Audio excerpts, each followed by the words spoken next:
Од денеска течниот нафтен газ плин е намален за 5 денари по литар, информира на прес портпаролот на владата Марија Митева. Од полнок, Макпетрол ја намали малопродажната цена на течен нафтен газ, односно плин, за 5 денари по литар, од 59 на 54 денари.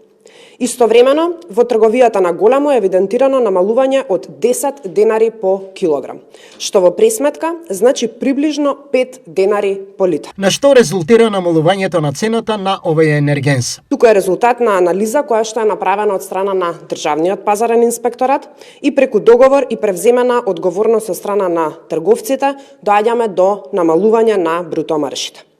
Постигнавме согласност овие мерки да бидат намалени и да се задржат на тоа ниво и во народниот период. Да немаме осцилации кои што сега ќе ги имаме оваа недела кон намалување, а во следната би имале зголемување. За Митева ова не е изолиран чекор, туку системска реакција на пазарот која доаѓа како резултат на јасен институционален сигнал и координација. Оваа мерка дојде преку аргументирана анализа и институционално делување. Врз основа на детална анализа спроведена од Државниот пазарен инспекторат, беа детектирани просторите за корекција во ценовната структура, пошто следуваа разговори со трговците и постигнување на договор за намалување на бруто маржите.